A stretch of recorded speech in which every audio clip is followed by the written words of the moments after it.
Spinabenz just went off on the KTA gang after they took out the older brother of his homie, Lul Leeke. And I don't think he is playing when he says Jacksonville's about to become a bloodbath, because with Foolio gone, KTA's got their biggest breadwinner out the game. But you gotta know, Spinabenz is not telling you something very important. Something that's been staring at us since this war turned wicked in 2018. ATK and 1200 have been playing a long game since 2018. Truth is, the war against KTA has been won since before they dropped Foolio. And that's why the moment they took his life, Spinabenz went on his IG story and channeled King Von with his tweet, "Game over, we won, stupid ass."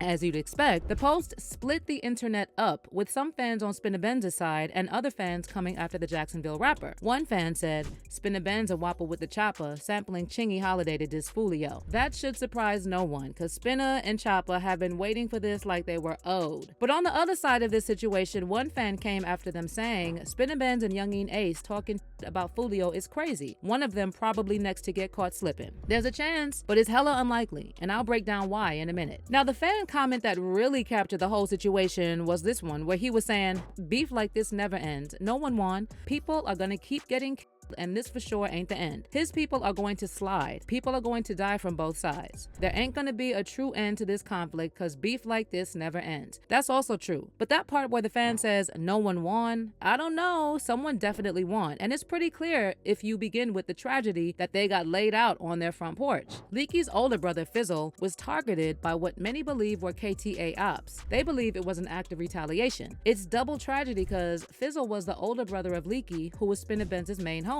and a ruthless shooter for 1200 before he got silenced by KTA. And that's why in almost every song that Foolio released after Leake's demise, it was disrespect after disrespect on Leake's name. But you see, this hit on Fizzy is the kind of situation that makes a grown man sad, because even though his homie was 1200, the streets say he wasn't active. The man was not roped in the endless war that 1200 and ATK had going against KTA. His people say he was a family man, had 3 kids too.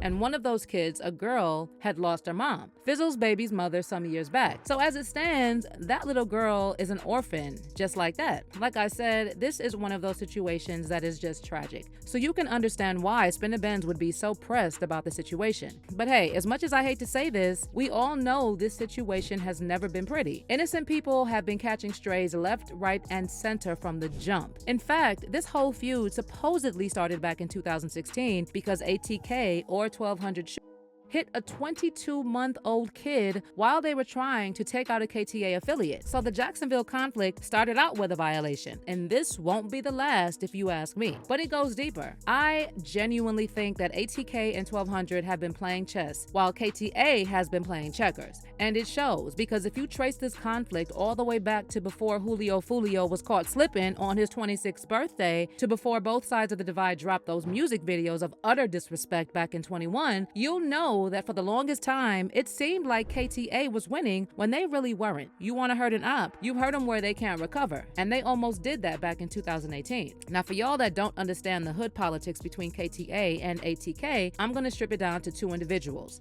Make it simple. Youngin Ace reps ATK and is an affiliate of 1200, while Julio Foolio's been something of a honcho in the KTA ranks. Now, the 2018 incident I've been talking about happened on the 5th of June of that year. Youngin Ace was caught along with 2 of his closest friends and his own brother at a red light. So boom, I'm like, all right, let's go. Out the blue, oh you hear out the blue at the red light. One of them hit my hand right here. When it hit my hand, my phone dropped. I blinked out, but I could hear my little brother on the side of me, 23. My blood little brother was behind me, and my brother 4 was on the side of him. I blinked out.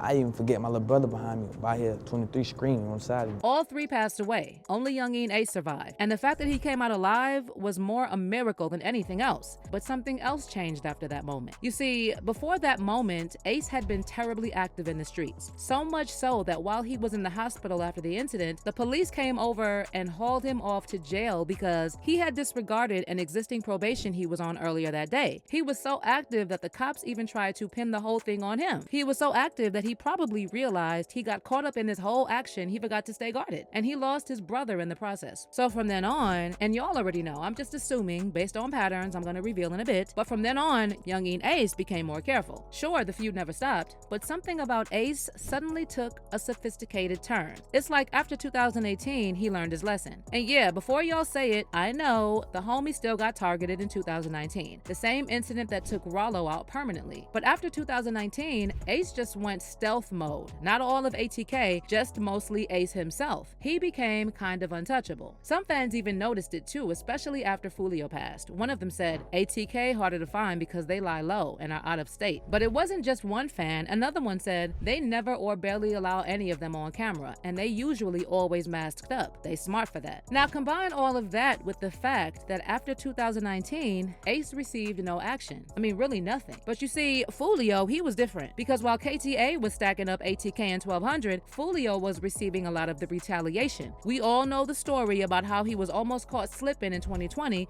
and then again in 2021. But did he learn his lesson like Ace did? Did he work from the shadows, stay in the limelight but far away from the danger in the streets? You probably know the answer. Sure, 22 was quiet for the rapper, but when 23 came, he found himself under fire once again. They got him so bad, Foolio had to be in a wheelchair, and he dropped new music on his IG with the caption saying, over 5+ attempts on my life, and I'm still here.